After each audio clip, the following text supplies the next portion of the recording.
दोस्तों, क्या आपका भी खून खोलने लगता है जब आप ये सुनते हो कि आपके मुल्क को कोई लूट रहा है? आए दिन चाहे न्यूज चैनल्स हो या सोशल मीडिया हो, हमें सुनने को मिलता है डिफरेंट पॉलिटिशियंस से कि अंबानी फैमिली जो है वो हिंदुस्तान को लूट रहे हैं, खोखला कर रहे हैं। बाकायदा तौर पे दोस्तों इसके लिए जो है सोशल मीडिया पे कैंपेन्स चलाए जाते हैं कि जो भी अंबानी फैमिली की कंपनीज हैं या उनके कंपनीज के जो प्रोडक्ट हैं इनका बहिष्कार करना चाहिए। तो दोस्तों आज के वीडियो में हम यही समझने की कोशिश करेंगे, क्या वाकई अंबानी फैमिली जो है हिंदुस्तान को लूट रही है, खोखला कर रही है? और उसके साथ दोस्तों अगर वो खोखला कर रहे हैं, लूट रहे हैं हिंदुस्तान को, क्या हम ये चीज अफोर्ड कर सकते हैं कि हम उनका बहिष्कार कर लें? तो चलिए दोस्तों शुरू करते हैं और पहले यही जानने की कोशिश करेंगे क्या हम अफोर्ड कर पाएंगे क्या उनके प्रोडक्ट्स को बॉयकॉट करना। तो चलिए शुरू करते हैं। दोस्तों अंबानी फैमिली जो है, जो मुकेश अंबानी फैक्शन है दोस्तों, ये तकरीबन 250 से ज्यादा कंपनीज के मालिक हैं। तकरीबन 250 से ज्यादा कंपनीज हिंदुस्तान में चलाते हैं और उन 250 कंपनीज में तकरीबन 4 लाख एम्प्लॉयज काम करते हैं जो इनके डायरेक्ट एम्प्लॉयज हैं। दोस्तों उन 4 लाख एम्प्लॉयज का मतलब है 4 लाख चूल्हे, और अगर हिसाब लगाया जाए 4 लाख चूल्हों में हर एक चूल्हे में तकरीबन 6 से 7 लोगों की जो डिपेंडेंसी होती है उसी फर्द पे जो कमा रहा होता है। तो दोस्तों इसका मतलब है तकरीबन 25 से 30 लाख लोगों की जो डिपेंडेंसी है इन्हीं 250 कंपनीज पे है। और दोस्तों ये तो हो गए डायरेक्ट एम्प्लॉयज, और अगर मैं इनडायरेक्ट एम्प्लॉयज की बात करूं दोस्तों, मैं एक ही कंपनी फिलहाल ले लेता हूं। तो दोस्तों मिसाल के लिए जो इनकी मोबाइल कंपनी है रिलायंस जियो, दोस्तों उसमें जो तकरीबन पैन इंडिया में जो टावर्स लगे हैं तकरीबन 5.5 लाख टावर्स लगे हैं, और हर महीने जिन लोगों के भी घरों में, ये जिन लोगों के जमीन पे टावर लगे हैं, 5.5 लाख चूल्हों को हर महीने उसका किराया आता है। तो दोस्तों अगर इसमें भी हिसाब लगाया जाए तकरीबन 30 से 40 लाख लोगों की डिपेंडेंसी जो है इसी मंथली रेंटल्स पे है। और इसी को आगे लेके चलूं अगर मैं दोस्तों, तो इनका जो दोस्तों जो ये मुकेश अंबानी साहब की जो ये मोबाइल कंपनी है, इनका केवल और केवल इसमें पैसा लगा है और इनका नाम लगा है, जो इन्होंने इसका नाम दिया है रिलायंस जियो। दरअसल दोस्तों जो ये आपके मोबाइल जो चलते हैं इसमें इक्विपमेंट, इसमें जो मशीनरी लगी है वो फॉरेन कंपनीज की लगी है, चाहे सैमसंग हो, चाहे एरिक्सन हो, चाहे सिस्को हो। और इन तीनों फॉरेन कंपनीज ने हिंदुस्तान के हर स्टेट में बड़े बड़े ऑफिसेज हायर कर रखे हैं, और जहां पर इन्होंने हिंदुस्तान में हजारों की तादाद में इंजीनियर्स हो या बाकी टाइप्स के एम्प्लॉयज को हायर करके रखा है। तो दोस्तों ये भी हजारों की तादाद में जो है इनकी भी डिपेंडेंसी जो है इसी रिलायंस जियो जो मोबाइल कंपनी पे ही है।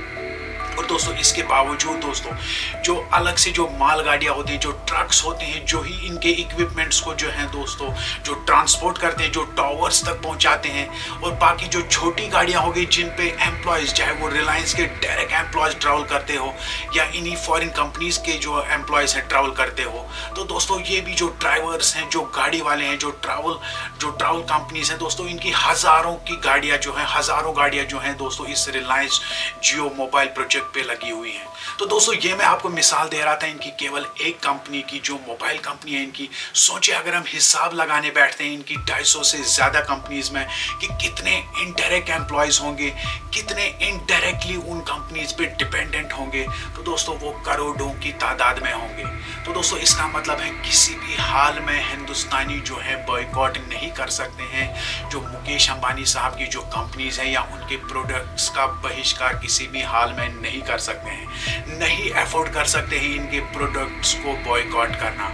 अगर ऐसा किसी हाल में हिंदुस्तानी जो है कभी फैसला करते हैं करने का भी, तो दोस्तों यहाँ पर हिंदुस्तान में जो है भुखमरी जो है वो शुरू हो जाएगी, लोग एक दूसरे को खाने के लिए तैयार हो जाएंगे। तो चलिए दोस्तों अब समझने की कोशिश ये करते हैं कि क्या वाकई जो अंबानी फैमिली है ये हिंदुस्तान को लूट रही है, ये हिंदुस्तान को खोखला कर रहे हैं। दोस्तों दरअसल जो इंसान होता है, इंसान की खसलत में ही होता है कि इंसान कभी सेटिस्फाई नहीं होता है। और स्पेशली अगर मैं हिंदुस्तानियों की बात करूं तो दोस्तों हर कोई जो है बड़ा बनना चाहता है, कोई किसी चीज में सेटिस्फाई नहीं होता है, भले ही किसी के पास कितने भी रिसोर्सेज हो। दोस्तों अगर मैं छोटे से छोटे इंसान की बात करूं, जो लेबर मजदूर होता है, तो मजदूर हमेशा यही सपने देखता है, वो कॉन्ट्रैक्टर बनना चाहता है।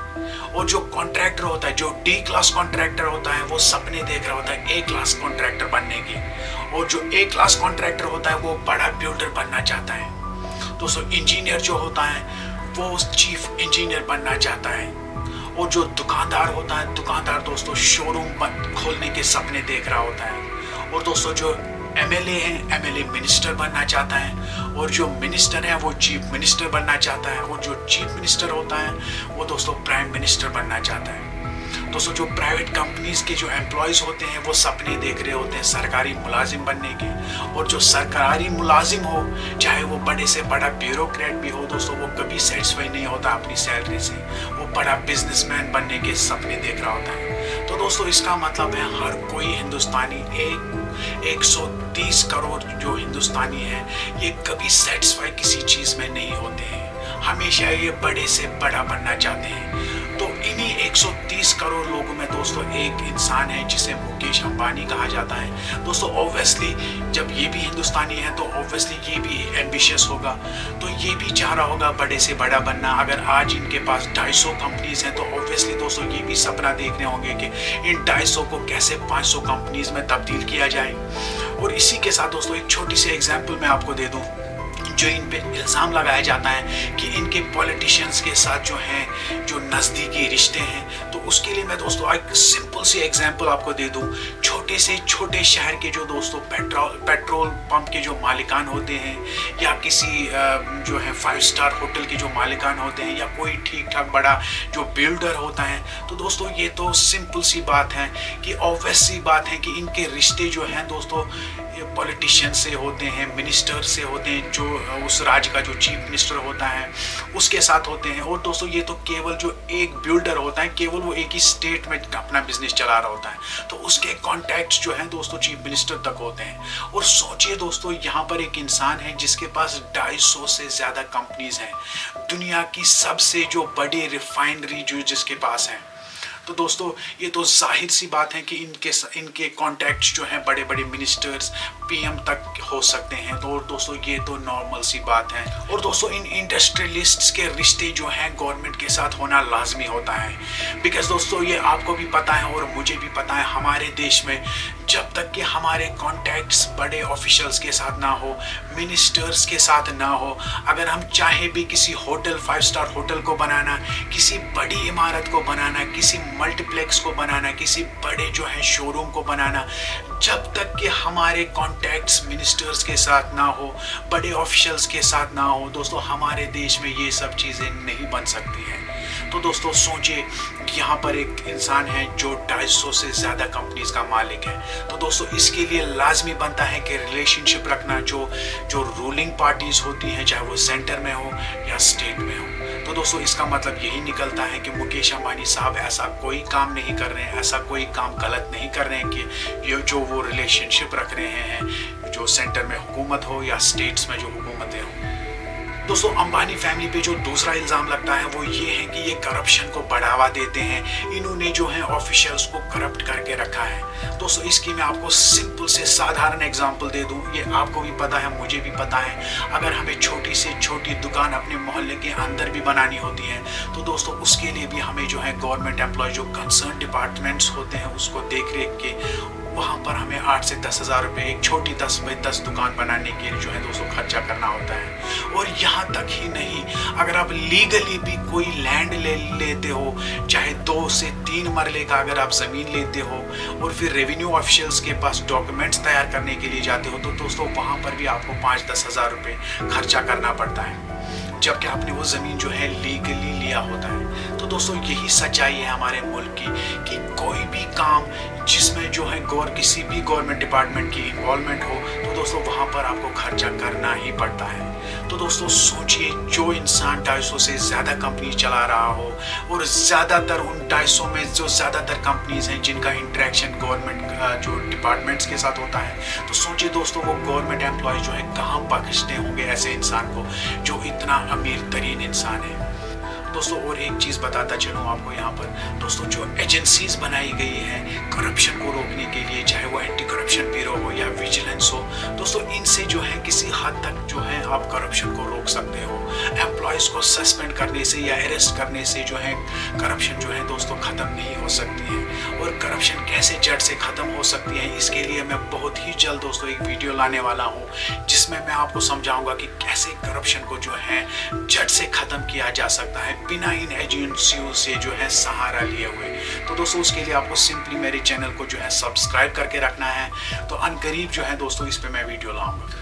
और दोस्तों जो तीसरा इल्ज़ाम जो अंबानीज़ पे लगता है वो ये है कि ये फंडिंग करते हैं पॉलिटिकल पार्टीज़ को, जो फिर पॉलिटिकल पार्टीज जो हैं इलेक्शन कैंपेन्स में यूज़ करते हैं। और दोस्तों यहाँ पर मैं आपको बता दूँ, हिंदुस्तान का जो हार्ड फैक्ट है, जो भी यहाँ पर टॉप के जो इंडस्ट्रियलिस्ट्स होते हैं दोस्तों, उनके लिए लाजमी होता है कि वो पॉलिटिकल पार्टीज़ को फंड करें। जो भी रूलिंग पार्टी हो, चाहे वो स्टेट में हो या सेंटर में हो, ये इनके लिए लाजमी होता है। होता दोस्तों इससे है ये है इनका जो है आशीर्वाद, इनका जो पार्टीज़ हैं इनका आशीर्वाद बना रहता है इन्हीं इंडस्ट्रियलिस्ट्स पे। वरना दोस्तों आपको पता ही है, मैं नाम नहीं लूँगा कंपनीज़ का, जो कंपनीज जो रूलिंग पार्टीज़ को जो फंड नहीं करते हैं उनका क्या हाल होता है। नेक्स्ट डे उनके घर में या तो एंटी करप्शन होता है, या तो दोस्तों इनके घर में ईडी होता है, या तो इनके घर में क्राइम ब्रांच होता है। तो दोस्तों यही असलियत है हिंदुस्तान की। यहाँ पर एक पॉलिटिकल पार्टी को फंड करना ज़रूरी है। अगर आप नहीं करते हैं, भले ही केवल आप किसी स्टेट में कोई होटल चला रहे हो, केवल आपके जो किसी स्टेट में एक छोटा मोटा बिजनेस हो, अगर आप इस चीज़ को नहीं करते हैं तो आपको बिजनेस करने नहीं दिया जाता है। और दोस्तों यहाँ पर मैं आपको दावे के साथ ये कह दूँ कि जो भी अंबानी साहब पे इल्ज़ाम लगाते हैं, चाहे वो अपोजिशन के लीडर्स हो कि ये पॉलिटिकल पार्टीज़ को फंड करते हैं, तो दोस्तों मैं दावे के साथ कह सकता हूँ जो ही हिंदुस्तान में हुकूमत चेंज होगी, जब भी सेंटर में दूसरी हुकूमत आएगी, तो दोस्तों आप देखिएगा ये कहना जो है पॉलिटिशियन से बंद हो जाएगा। क्योंकि दोस्तों होगा ये, अंबानी साहब को जो है फिर जो दूसरी रूलिंग पार्टी होगी फिर उनको फंड करना पड़ेगा। अगर वो वैसा नहीं करेंगे तो उनको बिजनेस करने नहीं दिया जाएगा।